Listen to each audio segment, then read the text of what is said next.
जय हिंद दोस्तों, मैं निरंकुश कुमार स्वागत करता हूं आपके अपने YouTube channel study for yourself पर। तो हमारा जो टॉपिक चल रहा है वो चल रहा है कि भारत के संविधान की विकास यात्रा। इसमें हमने पार्ट 1 में जो टॉपिक कर लिए थे वो था आपका regulating act 1773, Pitt's India act 1784, charter act 1793 और चार्टर एक्ट 1830। उसके बाद जो बाकी बचे हुए 4 एक्ट हैं उनको अब हम इस वीडियो में डिस्कस करेंगे। उसमें हमारा है चार्टर एक्ट 1833, चार्टर एक्ट 1853 और भारत शासन अधिनियम 1858। चार्टर एक्ट 1833 में जो जो प्रावधान ब्रिटिश सरकार ने कंपनी पर किए उसके बारे में डिटेल से आइए चर्चा करते हैं। इसमें पहला प्रावधान था कि बंगाल के गवर्नर जनरल को अब भारत का गवर्नर जनरल बना दिया गया। यानी कि जो रेगुलेटिंग एक्ट 1773 आया था उसमें क्या हुआ था, उसमें बंगाल का गवर्नर जनरल बनाया गया था। गवर्नर जितने होते हैं उनको बंगाल का गवर्नर जनरल बनाया गया था। लेकिन अब जो गवर्नर जनरल बनेगा वो किसका होगा? भारत का गवर्नर, यानी कि पूरे भारत का एक गवर्नर जनरल होगा, ब्रिटिश सरकार ने कहा। दूसरा, विलियम बेंटिंक को भारत का प्रथम गवर्नर जनरल, बंगाल के प्रथम गवर्नर जनरल वारेन हास्टिंग थे और विलियम बेंटिंक भारत के प्रथम गवर्नर जनरल बने। कंपनी का व्यापारिक एकाधिकार पूर्णतः समाप्त कर दिया गया था। वैसे तो कंपनी के लगभग व्यापार जो है वो चार्टर एक्ट 1813 में कर दिए गए थे, लेकिन 1813 में चीन और चाय के साथ कंपनी का व्यापार था। लेकिन ब्रिटिश सरकार ने यहाँ क्या किया, यहाँ पर जितने भी अधिकार थे कंपनी के पास में वो सभी समाप्त कर दिए गए अधिकार। और अब जो है कोई भी अन्य कंपनी, लेकिन जो ब्रिटिश की होगी, वो भारत में व्यापार कर सकती थी। भारतीय कानूनों को संहिताबद्ध करने के लिए प्रथम विधि आयोग स्थापित किया गया तथा मैकाले को इस पद पर नियुक्त किया गया। प्रथम विधि आयोग के जो अध्यक्ष थे वो कौन थे? मैकाले को उन्होंने नियुक्त किया गया था। और प्रथम विधि आयोग चार्टर एक्ट 1833 में ही आया था। फोर्थ नंबर, भारतीयों को उनकी योग्यता के अनुसार सरकारी पदों पर नियुक्त करने का आश्वासन दिया गया। ब्रिटिश सरकार का ये कहना था कि भाई अब धीरे धीरे देखो ब्रिटिशर्स क्या थे, भारत में अपनी प्रसार कर रहे थे, चारों तरफ भारत में फैल रहे थे, तो अब उन्हें लोगों की भी जरूरत थी काम करवाने के लिए। तो अब उन्होंने कहा कि जैसी भारतीय मतलब जिस भारतीय की जैसी योग्यता होगी उसके आधार पर उसको सरकारी नौकरी दी जाएगी। तीसरा, ब्रिटिश नागरिकों को भारत में भूमि खरीदने का अधिकार अर्थात right to buy land in India मिला। यानी कि अब इस एक्ट के तहत ब्रिटिश नागरिक भी भारत में भूमि खरीद सकते थे। इससे पहले योग्यता कंपनी कर रही थी, लेकिन अब ब्रिटिश के नागरिक भी भारत में भूमि खरीद सकते थे। यानी कि right to buy land in India का अधिकार मिला ब्रिटिश नागरिकों को। इस अधिनियम में जाति, वर्ण, लिंग एवं व्यवसाय के आधार पर सरकारी सेवाओं में चयन के लिए भेदभाव पर प्रतिबंध लगा दिया कि जो सरकारी सेवाओं में चयन होगा वो जाति, लिंग या आपके व्यवसाय के आधार पर नहीं होगा।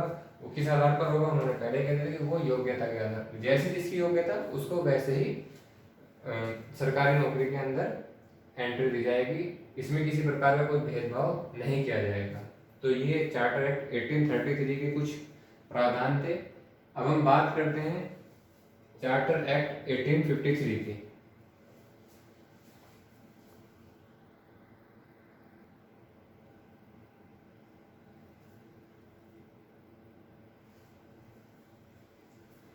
दोस्तों बात करते हैं चार्टर एक्ट 1853 की।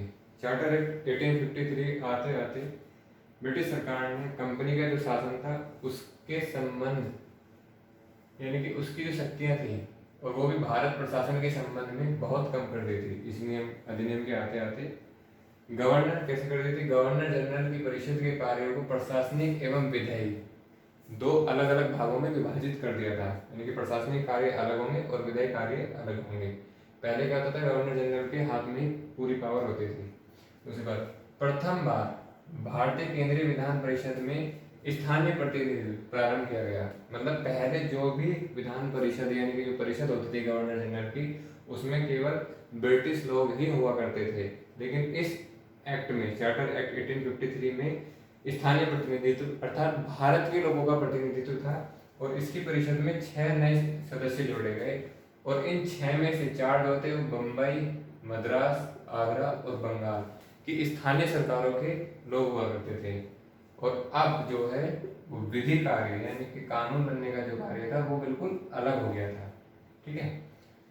4th नंबर में आता है कि सिविल सेवकों के चयन के लिए खुली प्रतियोगिता का आरंभ की गई। सिविल सेवा के लिए यानी कि पहली बार सिविल सेवा भारतीयों के लिए जो है वो चार्टर एक्ट 1853 में यानी कि ओपन प्रतियोगिता होगी, उसमें भारतीय भी भाग ले सकते थे। क्योंकि इसका सबसे बड़ा रीजन ये था कि अब ब्रिटिश सरकार को ज़्यादा लोगों की जरूरत थी और वो भी ऐसे जो एजुकेटेड हों, ब्रिलियंट हों, तो उन्होंने सिविल सेवा को जो है भारतीय लोगों के लिए खुली प्रतियोगिता यानी कि अब कोई भी भारतीय उसमें भाग ले सकता था। लेकिन इसके लिए सबसे बड़ी बात ये थी कि ये एग्जाम उस समय में इंग्लैंड में हुआ करता था, भारत में नहीं होता था। यानी कि सिविल सेवा की जो परीक्षा होती थी वो इंग्लैंड में हुआ करती थी। और 1854 में मैकाले समिति सिविल सेवा परीक्षा के लिए गठन किया गया था। 1854 में मैकाले समिति वो सिविल सेवा एग्जाम के लिए ही बनाई गई थी। कंपनी के शासन को स्वीकार किया गया 1853 में भी, लेकिन एक निश्चित अवधि का इस बार वर्णन नहीं किया गया। जैसे 1793 में किया था कि 20 वर्षों के लिए फिक्स कर दिया गया था, इस बार ऐसा नहीं किया गया। अर्थात ब्रिटिश संसद कभी भी अब कंपनी के शासन को समाप्त कर सकती थी। दूसरा दोस्तों एक इसमें सबसे बात यह है कि जो पहले भारतीय थे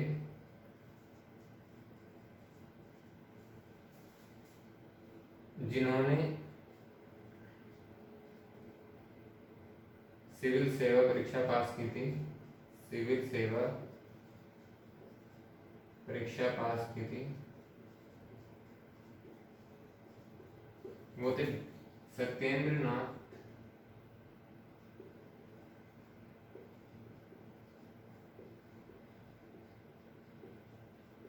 टैगोर।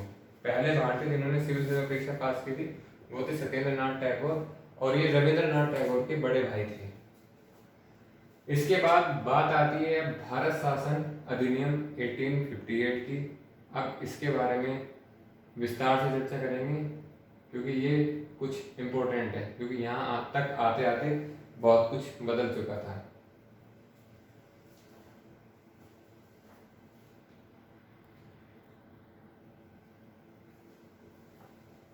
दोस्तों चर्चा करते हैं भारत शासन अधिनियम 1858।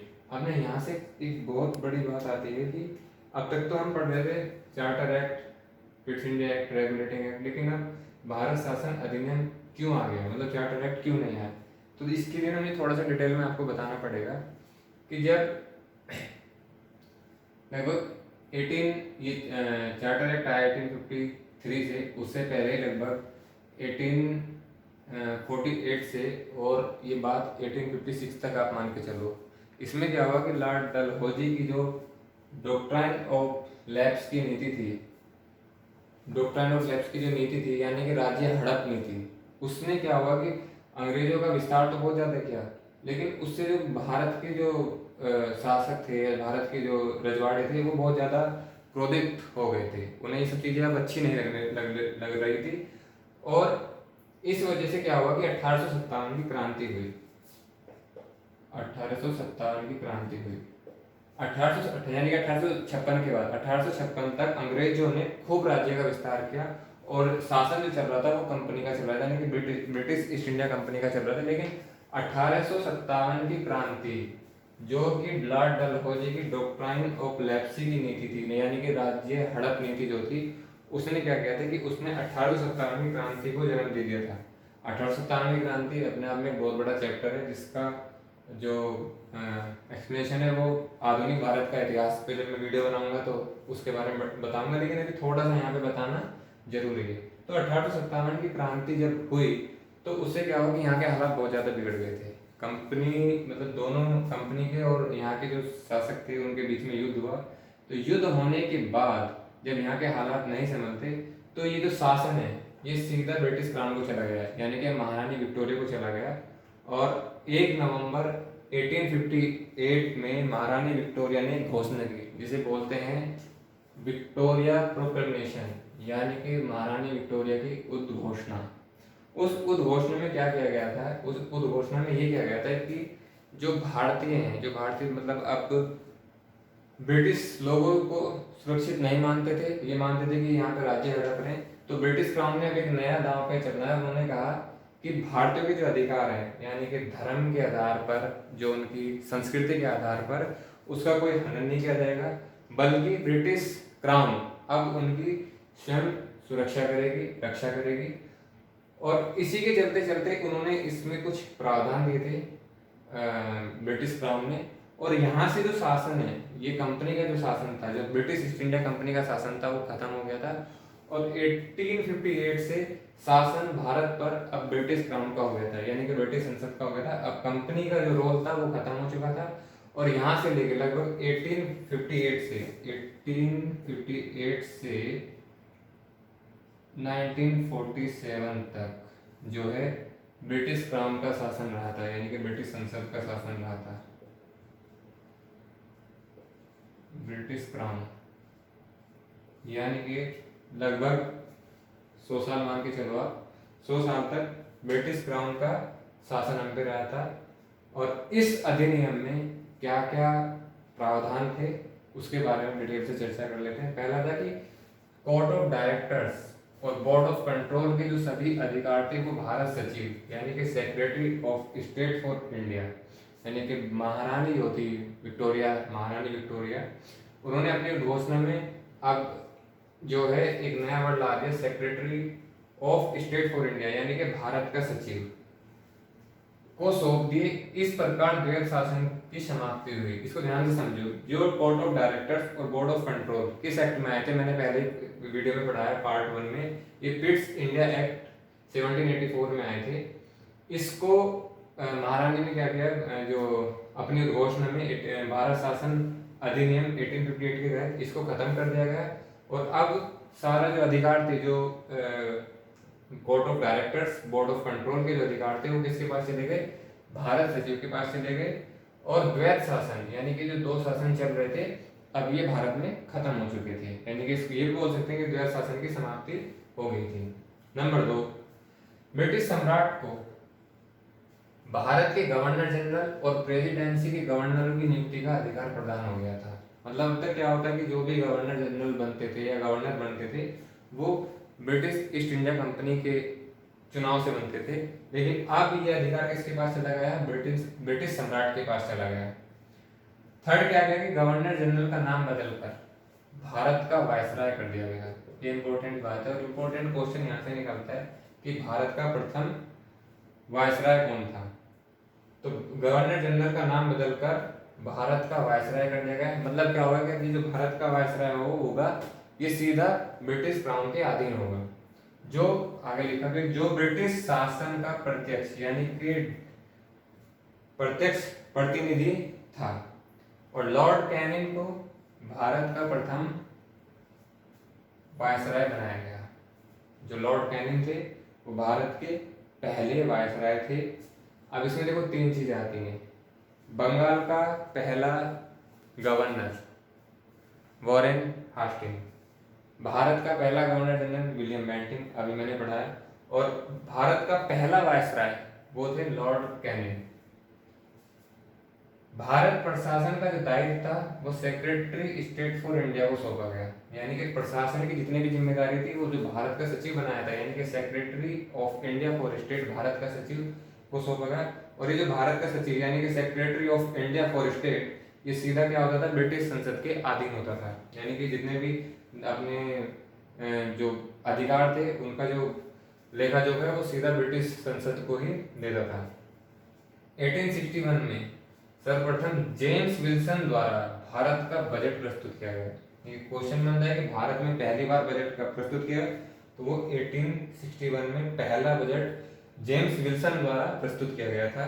और इस अधिनियम को स्वतंत्र भारत का मैग्ना कार्टा भी कहा जाता है। इस अधिनियम में यही थे। बाकी के जो अधिनियम है वो हम अगले पार्ट में, यानी कि इसका पार्ट 3 जो भारत के संविधान की विकास यात्रा उसका पार्ट 3 बनेगा, उसमें पढ़ाएंगे। तो इसको आप एक बार नोट कर लो, ध्यान से देख लो।